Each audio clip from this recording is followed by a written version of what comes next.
Hello, so we just finished up some training here at the office and I wanted to share with you some of the ideas that come out of our training. And this really builds on the last video blog post that we did about this idea of powerful dominant communication versus powerless communication. And I want to start by telling you a story about an attorney named David Walton. So David, growing up, had a stutter and he worked hard throughout his life to overcome this stutter. And he told his family and friends he was going to become an attorney. And they just hoped and prayed that he wouldn't ever have to do any public speaking as an attorney. Well, sure enough, he became a trial lawyer, so he had to do quite a bit of public speaking.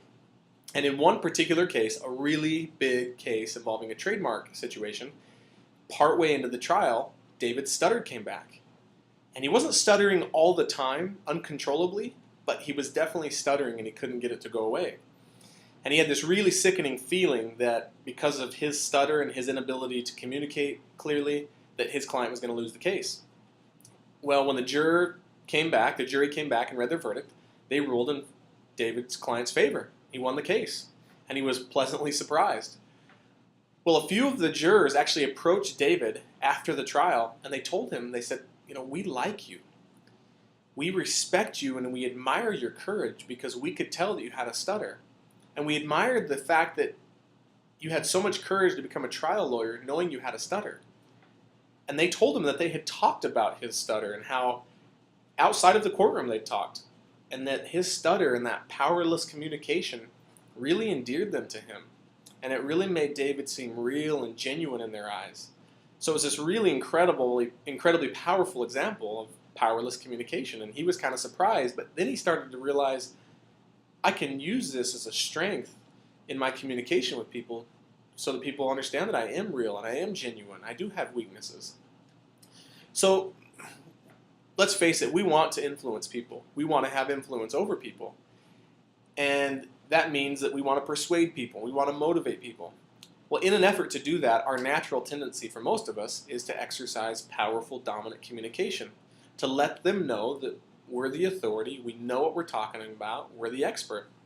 The problem is, the more dominant we are, typically the more resistant they are.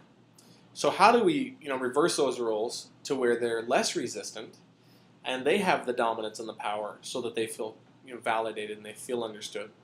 So I want to give you some tips on how we can start to practice this powerless communication. And I want to start by asking you a few questions.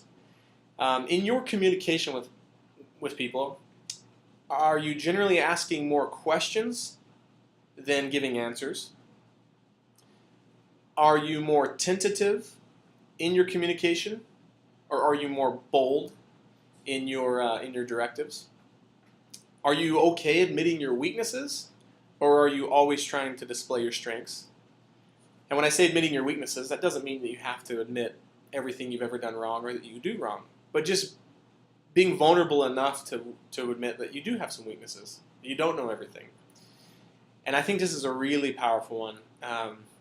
In your communication, are you seeking advice, or are you more so trying to exert your authority and offer up solutions? So just starting by asking yourself those questions and really thinking about the communication style you have. One of the most powerful ways to practice powerless communication is through questions and asking the right type of questions. So we'll do another post about the types of questions you should ask, but I think a great place to start is asking yourself those questions.